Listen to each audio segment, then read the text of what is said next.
नमस्कार, जय महाराष्ट्र. तर आपला आजचा जो व्हिडिओ आहे, ताई आम्हाला मार्च हप्ता, एप्रिल हप्ता आला नाही. आम्हाला फेब्रुवारीचा हप्ता आला होता, तरी आम्हाला मार्च, एप्रिल हप्ता आला नाही. आमची के-वाय-सी ताई सक्सेसफुल आहे. आम्ही के-वाय-सीची दुरुस्ती पण केली, तरी आम्हाला हप्ता आलेला नाही. आमचा फॉर्म अपात्र झाला का? आम्ही निकषामध्ये बसतो ताई, तरी आम्हाला हप्ता येत नाही. मग आता आमचा हप्ता येणार का नाही? या सगळ्या प्रश्नांच्या उत्तरांवर एक व्हिडिओ शेअर केलेला आहे.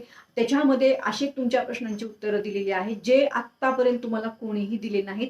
तुमचा फॉर्म अपात्र होण्याचे कारण मी त्या व्हिडिओमध्ये सांगितलेले आहेत किंवा तुम्हाला हप्ता न येण्याची जी कारण आहेत ते मी त्या व्हिडिओमध्ये सांगितलेले आहेत. खाली चौकोन आहे ना, तिथं ती लिंक दिलेली आहे, त्यामुळे तो व्हिडिओ जरूर पहा आणि त्या व्हिडिओला इतर माझ्या लाडक्या बहिणींपर्यंत जरूर शेअर करा.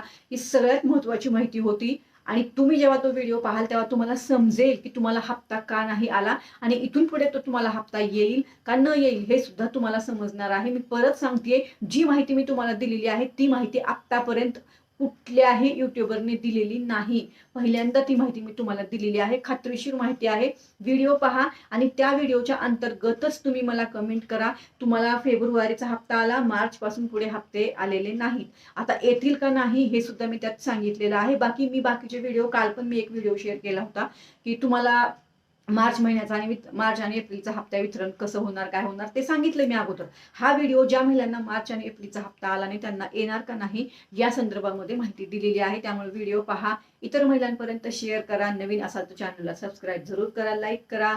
चला तर मग परत भेटू. धन्यवाद. जय हिंद, जय महाराष्ट्र.